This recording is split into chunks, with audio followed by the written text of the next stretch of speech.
Harry Wilson on Leeds' club-wide charm offensive and why Farke's training is similar to Klopp. For Harry Wilson, a first preseason under Leeds United head coach Daniel Farke has brought back memories of playing under Jurgen Klopp at Liverpool. Wilson, 29, joined Leeds this summer on a free transfer after 5 years at Fulham. But he started his career at Anfield, emerging through the academy and joining Klopp's team for preseasons. "I don't know if it's a German thing," he laughs, "but there's a lot of running involved." Advertisement Farke, like Klopp, demands high intensity from his players as Leeds seek to build on finishing 14th in last season's Premier League. Then I found Lulu Talks tea and everything shifted. Once I started drinking it, my mornings were ruined in the sense that they'd never be the same again. I began waking up feeling rested and energized, something I hadn't experienced in years. My new routine? Just 1 cup of Lulu Talks in the morning. On top of that, my menopause symptoms have eased significantly. I finally feel like myself again, strong, confident, and like a woman who's ready to take on the day. Curious what makes it different? Scan the QR code now or visit grabdeal.us/8. Wilson says there have been days of double sessions, which he had been warned about by his Wales international teammates and now Leeds colleagues Ethan Ampadu, Daniel James, and Joe Rodon. "It's definitely been more than what I've done the last few years," Wilson says. "Now the games have started, it has calmed down a little bit, but I'm feeling really fit and feeling good." The first of the double sessions is usually a big pitch session where there's a lot of distance covered, and then the afternoon one is usually gym-based, a lot of strength work, but the good thing is it's always football-based. We've only had one day where it's been no footballs, other than the 2 testing days at the start. As long as the footballs are out, I don't think the lads mind it. It has been physically demanding, but we feel a lot better for it on the pitch. We did 1 kilometer shuttle runs in the first week, and that was something that Jurgen used to do as well. Under Jurgen, I felt really fit, and I'm hoping that'll be the case here too. Wilson was speaking to reporters, including The Athletic, following the culmination of the club's preseason tour in the United States, where they ended the trip with a 4-2 comeback win over Liverpool.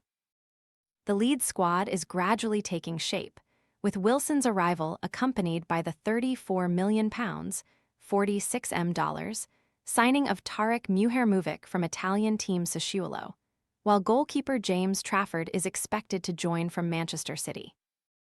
Wilson represented something of a coup, having registered 10 goals and 7 assists in the Premier League last season for Fulham. The Leeds' charm offensive went all the way from the dressing room to the dugout and up to the boardroom, indicating a level of joined-up thinking and cohesion across the club. Leeds' interest in Wilson can be traced back to last summer when they tried and failed to sign the winger on deadline day, with the deal sheet not completed before the 7 p.m. cutoff point. Advertisement Wilson says Farke's interest in him goes back much further, to the period between 2017 and 2021 when he coached Norwich City. Leeds continued to keep abreast of Wilson's thinking as his contract ran down at Fulham. Wilson says the continued pursuit led him to prioritize Leeds even when other Premier League clubs showed an interest. "It showed that it wasn't just because I was a free transfer that they had decided, let's go for him." Last year they pushed really hard as well and ultimately ran out of time. "My full focus was on Fulham, Wales, and having a good season and trying to put myself in the best position." Then Leeds came back and didn't forget what they were saying last year. "With the talks we had and their plans for the future, it was the best place for me." The conversations extended to a call with Leeds chairman Parag Mareth, who recently stepped aside as the San Francisco 49ers executive vice president of football operations to focus fully on Leeds and Scottish club Rangers. "That was unique," Wilson said, of the chairman's involvement. "I spoke with the manager, and then the chairman jumped on and said that he really wanted me. He said he was gutted that they missed out last year, and he didn't want that to happen again this year." When you've got important people in the club that have phoned, that really goes a long way, and ultimately that's made my decision. Wilson is a longtime friend and teammate of Ampadu, James, and Rodon at international level. I almost had to block Ethan, he smiles. Ethan, being club captain, he played a big role. DJ, James, I have played with since we were 14. I was in regular contact with the boys. Even in previous years, being away on Wales camp, I was always asking about the club and the boss. That's helped me settle in the first few weeks because it can be quite daunting going into a new club, a new changing room, but when you know a few familiar faces, it definitely helps. As for Farke, Wilson was impressed by his detail. The things he was saying on the phone showed that he had watched my game and knew what type of player I am. He saw me in different formations, whether it be a 3 at the back or a 4 at the back. We can be quite flexible with that.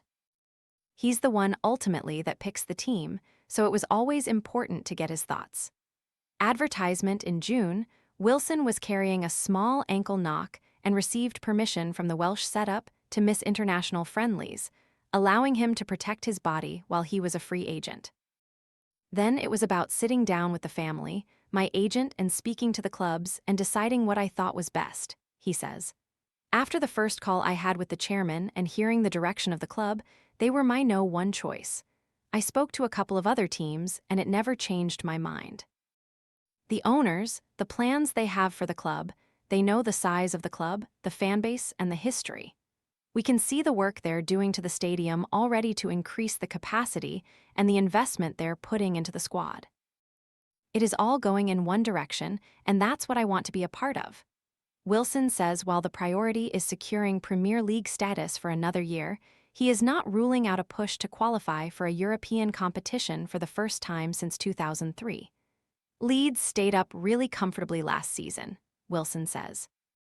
When you look at Sunderland and Nottingham Forest, who have come up in recent years and gone into Europe, that's an aim we can have. But second-season syndrome has been the case for a few teams. This season, it's trying to build on what the club created last year, making sure our home form is good, and let's see where that takes us.